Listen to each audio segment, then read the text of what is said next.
We just passed cutdown day and we're already talking about the trade deadline today on Locked On Jets. You are Locked On Jets, your daily New York Jets podcast. Part of the Locked On Podcast Network, your team every day.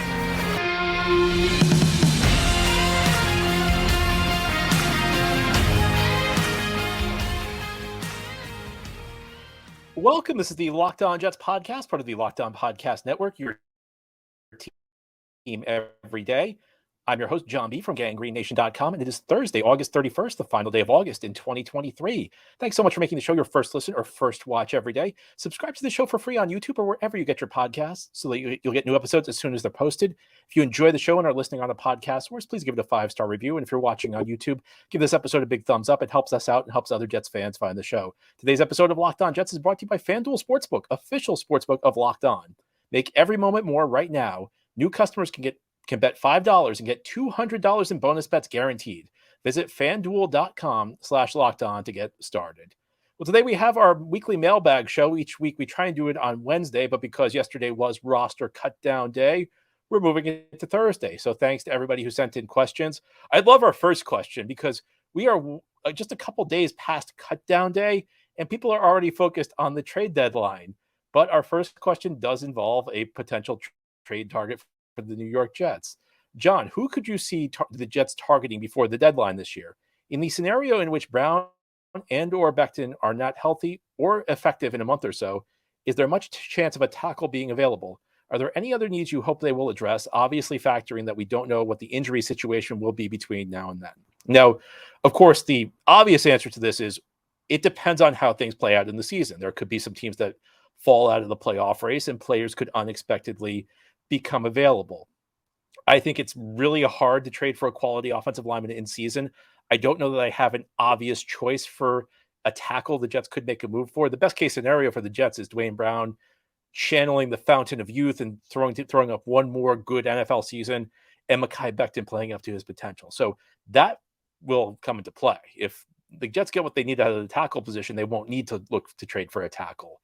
But of course, most people look at it as their number one need. But let me give you the one name. And there's the caveat. I'm not sure he's going to be available, but over the last couple of days, you started to hear some rumblings that maybe, in a month or two, this guy could hit the open market and he'd be a very logical fit for the Jets for a number of reasons. And that's a guy out in Las Vegas, Davante Adams, who has a pretty established track record with Aaron Rodgers, B, has played in the Nathaniel Hackett system with Aaron Rodgers, C, is in a situation that has not gone ideally for him because he pushed to get to Las Vegas a year ago because he wanted to play with his college quarterback, Derek Carr, and Derek Carr is now gone. D, Josh McDaniels is there, and whenever you got a situation with Josh McDaniels, it's combustible, and you always know the star player could be leaving at any minute because that guy just has no idea how to manage a team as a head coach. So there's a lot in there. And then E, the Jets have some cap space to fit in an expensive player. And I'd even say F, the Jets are all in right now. So this is a guy who I think could make a lot of sense. And I'll tell you one thing I've been a little disappointed with Joe Douglas the last couple of years. I don't think he's focused enough on getting the second number one receiver. And if you look at the way the NFL is going, the great offenses, there's some exceptions. Kansas City traded Tyreek Hill, of course, but they have Mahomes at quarterback. But you see this trend in the NFL. The teams are not satisfied just having a single number one receiver. They want a second number one receiver. Now, thankfully, the Jets do have a very, very good number one receiver in Garrett Wilson. But I would have liked to have seen the Jets both last year and this year. Last year, even before the Jets drafted him, they had some opportunities on the trade market and in free agency to potentially add a go-to guy. I'd love to see the Jets just load up a receiver. You see, that's what a lot of the great offenses are doing. Cincinnati, namely, the Eagles with A.J. Brown and Devontae Smith. It's become the new thing in this league. And when we talk about Aaron Rodgers, I'm expecting him to be a very good quarterback this year. But I think at 39, I want to take as much as I can off his plate. He's still the guy. He's still making, $37.5 million this year. I'm still expecting him to play at a very high level. But if there's a little bit of decline, well, adding a second number one receiver to an offense that already has Garrett Wilson and hopefully has Breece Hall at something approaching full strength and Dalvin Cook. Well, now if Aaron Rodgers declines 5%, you're not even going to notice it. And it just makes the offense better because Now, if you have Davante Adams, you don't have to worry about teams rolling their coverage to Garrett Wilson, paying him too much extra attention. It also gives Garrett Wilson a chance to take a play off here or there where he's not going to be the primary target. If you follow the NFL, and I've seen some numbers on this, the primary target on a passing play usually gets the ball thrown to him, somewhere in like the 60 to 70% range. And if you have two guys like that, well, then you don't really, your guy's going to be, your primary target's going to be open on pretty much every play. If you have Garrett Wilson running half of them and Davante Adams running the other half, it's just going to make everybody better.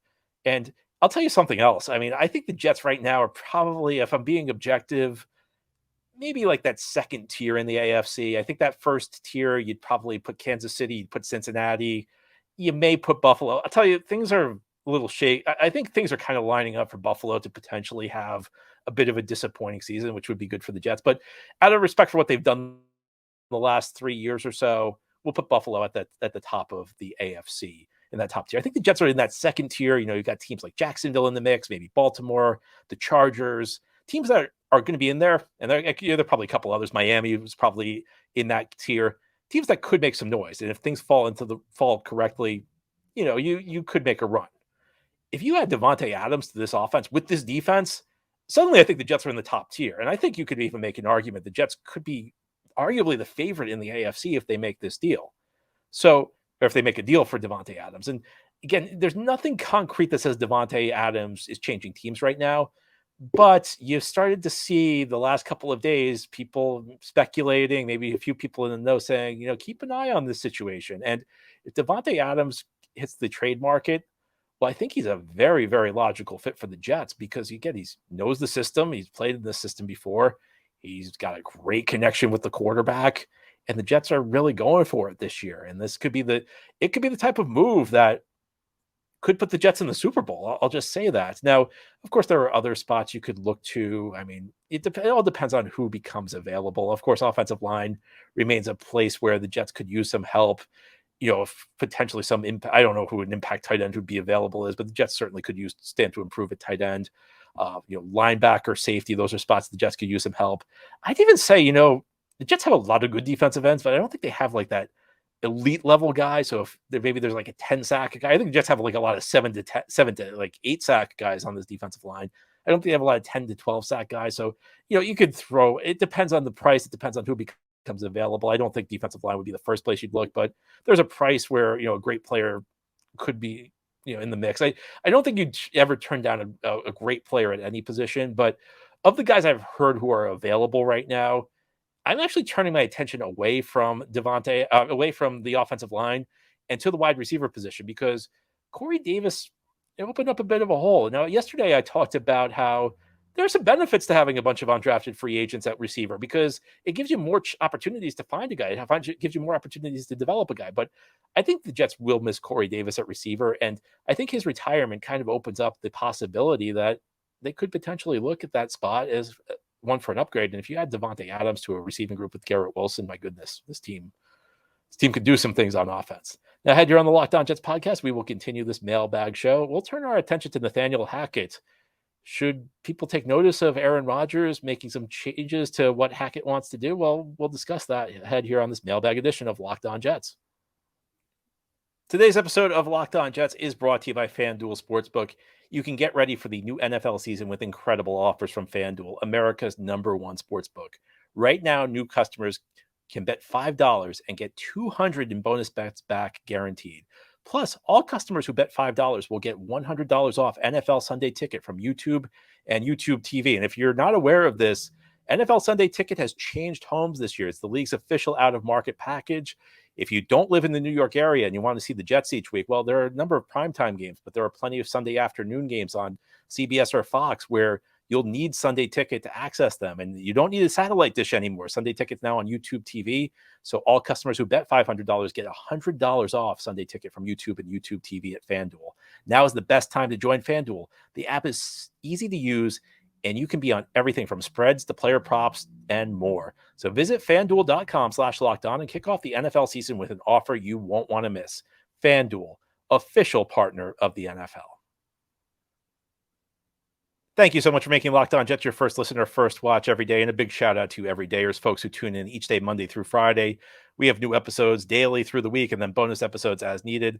We continue with our mailbag show. Our next question. This question is Hard Knocks related. Has Hackett been exposed in that Aaron modifies his plays for him like a tutor does? I don't know that Hackett's necessarily been exposed. I think that Hackett is nowhere near as significant as your typical offensive coordinator is for the New York Jets. And that's just true wherever you have an established big time quarterback, because the quarterback, if you have a great quarterback like an Aaron Rodgers, this is Aaron Rodgers' offense. It's not Nathaniel Hackett's offense. Now, if the Jets had gone in a different direction of quarterback, even if they had run Zach Wilson back, I think Nathaniel Hackett's role on this team would be much more enhanced. But when you have a quarterback like Rodgers, Rodgers knows what he's doing at the line. So is Rodgers changing plays necessarily an indictment of Hackett? I don't think so.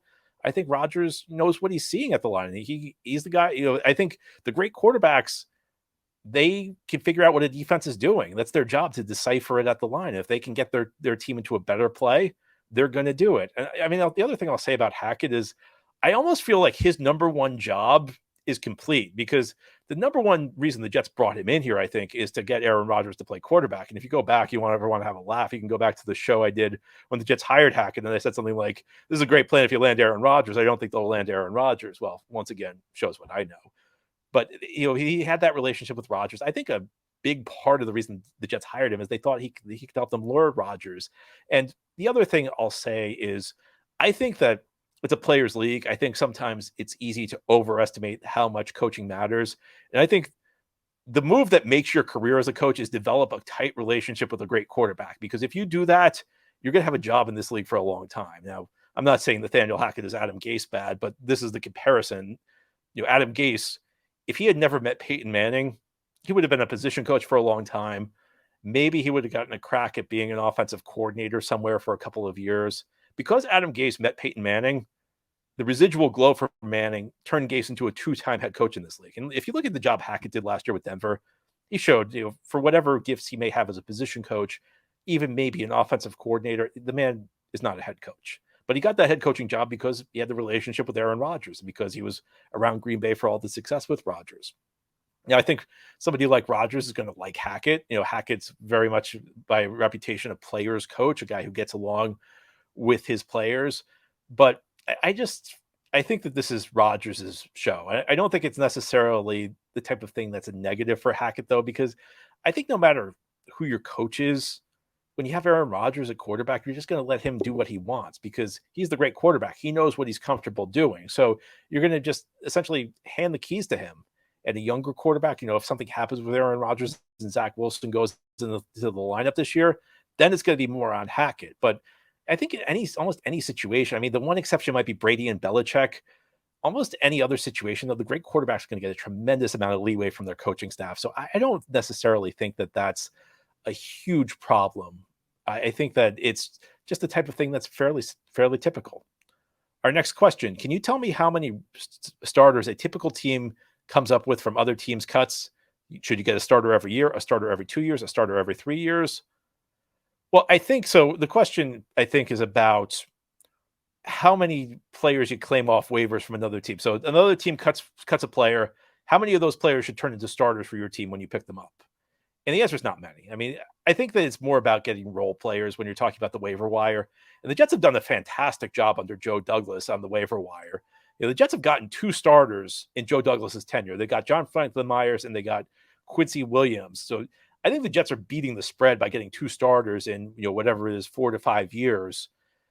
Guys who get cut from other teams, that means that they're not one of the 53 best players on another roster. So if somebody's not one of the 53 best players on another roster, what are the odds he's going to be one of the top 22 players on your roster? Because that's what your starters are essentially the top 22 players for all intents and purposes. Yeah, I know there's some positions you're deeper than others. So maybe one position your starter is better than your backups. But for all intents and purposes, it's really hard to find a quality starter off other teams' cuts. So I think whenever you find one, it's a bonus. I think those are more about depth moves. And it's one of those things that it kind of shows. I've heard it kind of akin to, do you take your car to get an oil change? Because it's a lot of work and you don't see a lot of results when you do the scouting to see which players other teams are cutting might be good fits for you. Because there are a lot of players cut in this league and only maybe one or two per year are going to be good fits for your team as depth players. So if your team's consistently good at scouting the waiver wire over a long period of time, that shows that you're doing the work. And I think the Jets front office deserves a lot of credit for the work that they've done on the waiver wire, because beyond the two starters I mentioned, they've also gotten a useful role player in Braxton Berrios off the waiver wire. They've gotten a useful depth lineman, Nate Herbig, who started a number of games last year.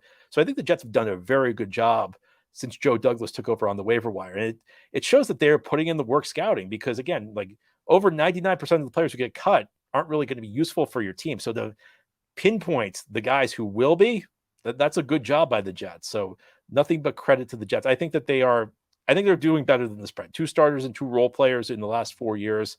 I think that's really solid. Next question is, first round pick Will McDonald going to get enough playing time to show what he's got? I think he'll probably see, I don't know, maybe like 20 to 30% of the snaps. That's what Jermaine Johnson got last year. I think that they'll put him on the field in obvious passing downs, so just let him get after the quarterback. To me, expectations are maybe like in the 3 to 4 sack range. A few flashes here or there. You have to remember, McDonald is a bit of a project. He's a little bit raw. He's got to develop some pass rushing moves. It's going to take probably at least a year for him to develop. So what I want to see, and I think what you want to see out of a rookie, especially one who's a bit of a developmental player, is does he occasionally flash? Do you every now and then look at him and say, wow, if he puts that together consistently, we've really got something here. He'll see playing time. I mean, look, the Jets only have 6 defensive ends on this team, and Robert Saleh likes to run guys in and out. I think it's very logical that McDonald's going to play. But he's not one of the top 4 guys. Your top 4 guys are Lawson, who may be injured right now, so maybe McDonald moves up, but John Franklin Myers, Bryce Huff, and Jermaine Johnson. Those are the top 4 guys, and then you have Michael Clemens in the mix as well. So you'll see him get a decent amount of playing time. I think next year, it's going to kind of be the Jermaine Johnson plan, though, again, where year 1, he's going to play occasionally. Then after that, you're going to hopefully build him up. And then in year 2, he'll take a much bigger role. So I think that's probably the direction you're heading in with Will McDonald. Now, head here on the Locked On Jets podcast, we're going to close out our show. I'm going to talk about a player who I've been very critical of the last couple of years, but a player who earned a roster spot and a player who I think has carved out a role on the team. I'll give you some thoughts on Ashton Davis continuing this Thursday mailbag edition of Locked On Jets. This is the Locked On Jets podcast. Here on this Thursday, we're doing our weekly mailbag a day late because we had to cover cut down day on our typical mailbag day. Our next question, let's talk about Ashton Davis. People are going crazy that he made the final 53-man roster, and it doesn't make sense to me. The team drafted him as a developmental player. They spent years developing him, and by all accounts, he's playing much improved this year. It would be a stupid philosophy to draft a developmental player, then cut him loose once he develops. Granted, he's only a backup, but not a terrible outcome for a third-round pick. I don't know that I agree that he's developed. I know he had one good game against the Bucs in preseason. I am Ashton Davis's number one hater as a safety. Ashton Davis, in the real games he's played, has been absolutely one of the worst safeties I've ever seen on an NFL field. He takes terrible angles. I mean, your job number one as a safety for me is don't allow bad plays to turn into catastrophes. And I don't think I've ever seen a safety turn bad plays into catastrophes on a more frequent basis than Ashton Davis. But I will say this, I do agree with the decision to keep him on the roster because he's carved out a role on special teams. And there was a real theme, the back of the Jets roster. There were some question marks people had about some of the moves that they made, some of the players they kept. Irv Charles is one of them, a guy who I don't think has a ton of depth at wide receiver, but Robert Saleh praised his special teams ability. If you look at what Ashton Davis did last year, he had a big role on special teams. He was actually the personal protector on the punt team a year ago. He played all up and down special teams units. Special teams matters. And we're talking about guys who are at the bottom of your roster, your 45th, 46th, 47th guy who are active on game day. They're probably not going to see the field at their given position. They're not going to see the field on offense much. They're not going to see the field on defense much. But where they will see the field is special teams, because you don't play your starters all that much on special teams. And Ashton Davis has carved out a role there. Now, do I trust Ashton Davis to play safety? Well, no, I don't. I don't know that I necessarily agree that he's developed. Not that game against Tampa Bay, notwithstanding. But he has carved out a role on special teams. And if something happens at the safety position, you do have the young guy Trey Dean who flashed in preseason. You can call him up and maybe he steps into the lineup. And is it an ideal scenario for a third round pick? No. I mean, Ashton Davis, I think, is not going to live up to the third round pick, but he's at least kind of carved out a little bit of a role for this team. He's at least provided the team value somewhere. And I value special teams a lot. around 20% of the plays in an NFL game are special teams. So you're a guy who could play well there. It can make a difference. So I think I've probably come to the same conclusion, but I come at it from a different angle, that I don't really think Ashton Davis is a great success story developing as a safety, but I do think he's earned a spot based on the way he's grown as a special teamer. Next question. This is also Hard Knocks related. Did the Jets do anything special for Corey Davis's retirement? Shockingly, it was totally admitted from the episode. I understand it's a personal issue, but like a goodbye, a handshake, or a hug fest would be totally normal to happen and to present because I'm sure it was emotional. I don't even want to speculate on this. I think that, there's a lot that goes into producing these episodes. I don't know that I would necessarily draw the conclusion that there's something wrong there. I think that, it's very easy to get carried away. So unless I hear something explicitly, it would just be pure speculation. By all accounts, Robert Saleh, expressed good feelings for Corey Davis, good wishes. I do wish they had explored it a little bit more, but I don't think it would be responsible for me to go out here and speculate on that there's anything happening with that. So, I think the Jets will miss Corey Davis. I think Robert Saleh said the door is always open. So from there, that's all I got for you. And our last question, as per overthecap.com, the New York Jets currently have $18.6 million in cap space. If we trade and or cut somebody else, that number could be more significant. Am I wrong to feel optimistic? A number of ways to make this work, and we need to make it work with the limited window on Rodgers. And yeah, that's very true. I think it's a little tricky to do these things in season. At the top of the episode, I mentioned Davante Adams as a possible candidate. I think the Jets will probably be very active in the trade market this year, no matter who becomes available. And we don't know exactly who that is. I think a lot of this money, though, could be rolled over to next year. I mean, the one issue with all the cap space the Jets created is that they created it late. So they created it after free agency.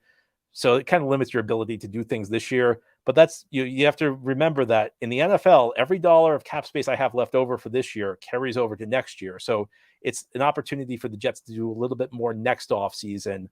So it's difficult to say, because part of it's what kind of a start did the Jets get off to? What positions do they look weak? Who becomes available? There's a lot we can't predict yet. But yeah, I mean, I think that the Jets will be looking to use that cap space, whether it's in season during a trade or the off season, because I think at the end of the day, when Aaron Rodgers leaves $35 million on the table, when he gives you back like $35 million, I don't have anything hard to like prove this, but I think common sense would probably tell you that part of the deal is, all right, I'm giving you back this $35 million. You go spend this $35 million to build this team up around me so I can win a Super Bowl.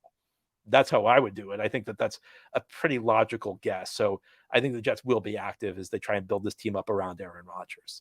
Anyway, that's all for today's episode. This has been the Locked On Jets podcast, part of the Locked On Podcast Network. Your team every day is our motto. As always, if you enjoy the show, hit the subscribe button where you're watching or listening so that you'll never miss an episode. If you enjoy the show and are listening on a podcast, first give it a 5-star review. And if you're watching on YouTube, give this episode a big thumbs up. These things help us out, help other Jets fans find the show. Have a great Thursday, everybody. We'll be back tomorrow to close out the week.